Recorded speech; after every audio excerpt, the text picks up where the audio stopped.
China y su fracaso en Venezuela. Muy buenas a todos.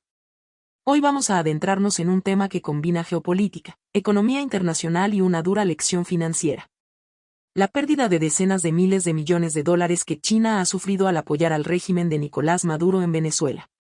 En esta investigación crítica, analizaremos: ¿por qué China apostó por Venezuela?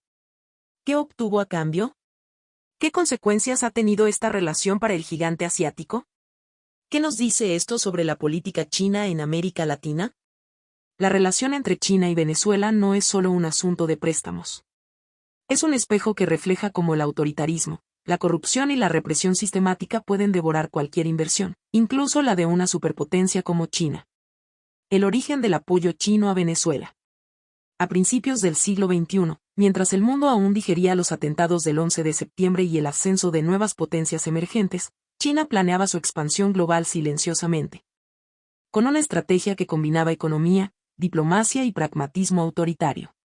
En ese contexto, encontró un socio entusiasta en América Latina, Hugo Chávez. Venezuela, rica en petróleo y liderada por un carismático antiestadounidense, ofrecía a China todo lo que buscaba: acceso a recursos naturales, alianzas estratégicas y una puerta de entrada a la región sin condiciones democráticas. Los acuerdos comenzaron a firmarse rápidamente. En 2007, se establecieron los primeros fondos conjuntos entre PUVSA y el Banco de Desarrollo de China. En menos de una década, el régimen bolivariano recibió más de 80.000 millones de dólares en préstamos y líneas de crédito, una suma colosal incluso para una potencia como China. Pero había un detalle inquietante desde el principio: los préstamos no estaban condicionados a reformas estructurales ni a controles anticorrupción. Era dinero entregado con los ojos cerrados, confiando en un gobierno que ya daba señales de opacidad, militarización y clientelismo. Fue un juego político, no económico. Y como todo juego sucio, terminó mal. ¿Dónde está el dinero? De los más de 80.000 millones de dólares prestados por China a Venezuela, al menos entre 30.000 y 50.000 millones se han perdido o reestructurado, según estimaciones de expertos y agencias financieras. Y la respuesta es tan obvia como brutal: la corrupción se lo tragó todo. El dinero chino debía destinarse a proyectos de infraestructura, energía, transporte y telecomunicaciones. Sin embargo, muchas de esas obras quedaron inconclusas, mal hechas o jamás comenzaron. Se licitaron contratos fantasmas, se inflaron presupuestos, y se utilizaron los fondos para alimentar redes clientelares, comprar lealtades militares y financiar campañas propagandísticas internas.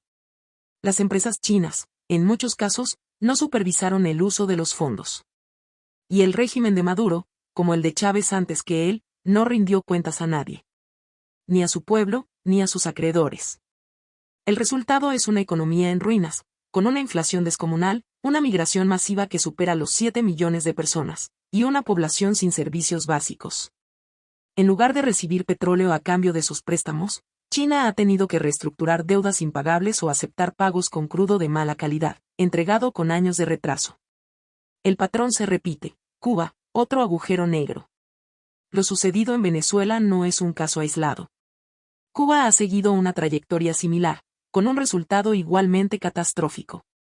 China ha invertido en la isla desde hace décadas. Le ha vendido tecnología de vigilancia, ha financiado infraestructuras y ha ofrecido créditos a bajo interés. Pero como ocurre con todos los regímenes de partido único, la falta de transparencia es la norma. Los proyectos financiados por China en Cuba han sufrido los mismos males: ineficiencia, corrupción y represión. Un ejemplo claro es la modernización del puerto del Mariel, anunciada con bombo y platillo, pero que nunca funcionó a la escala esperada. Las telecomunicaciones, gestionadas en parte con tecnología china, no han liberado el acceso a la información, sino que han perfeccionado la censura y la vigilancia. El régimen cubano, sin apertura económica real ni voluntad de reformarse, ha utilizado los fondos chinos para preservar su control autoritario, no para mejorar las condiciones de vida de los ciudadanos. Y China, al igual que en Venezuela, ha financiado una ilusión. Una vitrina estéril de desarrollo que solo sirve para legitimar al régimen, pero que no genera progreso ni retorno financiero. El espejismo de la nueva ruta de la seda. Ambos países, Venezuela y Cuba, fueron integrados dentro de la nueva ruta de la seda, el ambicioso plan chino para extender su influencia económica por todo el mundo. América Latina fue uno de los objetivos de esta expansión. La propuesta era sencilla: China ofrece dinero, tecnología y obras de infraestructura a cambio de influencia política, acceso a recursos y reconocimiento diplomático. Sin embargo, en América Latina, la realidad fue otra. Los proyectos fueron lentos, ineficaces y altamente politizados. La iniciativa, diseñada en Beijing, fue ejecutada en países con sistemas frágiles, sin transparencia y con regímenes autoritarios. En vez de fortalecer relaciones a largo plazo, la ruta de la seda dejó una estela de deuda, desconfianza y obras abandonadas. Hoy, incluso desde China, hay voces que cuestionan el enfoque de esta estrategia. Y no es para menos: financiar regímenes fracasados tiene un costo enorme, no solo económico, sino también diplomático. Las consecuencias para China. El costo para China ha sido múltiple. Económicamente, ha perdido miles de millones de dólares que no serán recuperados. Ha tenido que renegociar acuerdos, aceptar impagos y ver cómo sus empresas estatales se enfrentan a pérdidas por inversiones mal calculadas. Políticamente, su imagen en América Latina ha sido dañada. Lo que se presentaba como una alternativa a las instituciones occidentales terminó viéndose como una forma encubierta de sostener tiranías. China no exige democracia, ni libertad de prensa, ni elecciones libres. Su único interés es la estabilidad que le garantice retorno económico o geoestratégico. Pero esa estabilidad en regímenes como los de Caracas o La Habana no existe. Y finalmente, estratégicamente, China se enfrenta a una región más cautelosa, más escéptica. Países como Brasil, Colombia o Argentina observan con preocupación cómo la cercanía con Beijing puede transformarse en dependencia, deuda y pérdida de soberanía. Una alianza con regímenes cleptócratas y asesinos. Lo más grave, sin embargo, va más allá de lo financiero. China ha decidido apoyar a regímenes cleptócratas, como el de Maduro, y represivos, como el cubano. Gobiernos que no solo roban el dinero público, sino que reprimen, censuran, encarcelan, en muchos casos, asesinan a sus opositores. En Venezuela, las ejecuciones extrajudiciales, la tortura y las desapariciones forzadas han sido documentadas por organismos internacionales. En Cuba, la disidencia es silenciada con cárcel, exilio o muerte civil. Cuando una potencia como China financia a estos regímenes, no es neutral. Se convierte en socio estratégico del autoritarismo, en cómplice silencioso del sufrimiento de millones de personas. Y ese precio no puede medirse solo en dólares.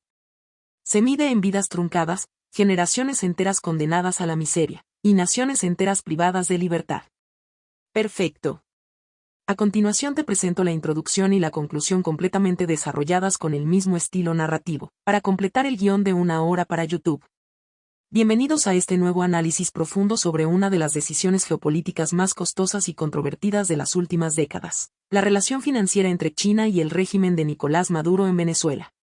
En un mundo donde los intereses estratégicos suelen disfrazarse de cooperación económica, China ha invertido más de 80.000 millones de dólares en un país sumido en el caos, la corrupción y la represión. Y hoy, con más de la mitad de esa suma perdida o en estado de reestructuración, surge una pregunta inevitable. ¿Cómo es posible que una superpotencia como China haya apostado tanto a un régimen fallido? Este video no es una simple crítica ideológica. Es un examen a fondo de cómo el autoritarismo, la mala gestión y la corrupción pueden convertir cualquier inversión en un pozo sin fondo. Es también una advertencia para el resto de América Latina: cuando se hacen negocios con dictaduras, siempre hay un precio que pagar. Hablaremos de cómo comenzó esta relación, de cómo el dinero desapareció, de por qué Cuba repite el mismo patrón, y de cómo la estrategia china en América Latina empieza a mostrar grietas profundas. Prepárate para un viaje sin censura a través de uno de los mayores fracasos financieros y morales del gigante asiático en el continente americano. China no solo ha perdido dinero. Ha perdido algo aún más valioso: credibilidad. Y Venezuela, junto a Cuba, se han convertido en los símbolos del fracaso de una política exterior basada en financiar el autoritarismo a cambio de acceso económico. Mientras tanto, millones de venezolanos y cubanos viven las consecuencias de estos pactos oscuros. No hay comida. No hay medicina. No hay libertad. Solo represión y miseria, financiadas, en parte, desde Beijing. La historia demuestra que el poder sin ética es débil. Y que las alianzas construidas sobre la represión y la corrupción se desmoronan con el tiempo. Hoy, El régimen de Maduro se mantiene por inercia, por miedo y por intereses extranjeros. Pero incluso los imperios más sólidos terminan cayendo si están construidos sobre mentiras y sufrimiento. Gracias por acompañarnos en este análisis. Si te ha parecido útil, compártelo, suscríbete y deja tu comentario. Nos vemos en el próximo video, donde seguiremos desenmascarando las redes de poder que moldean el destino del mundo.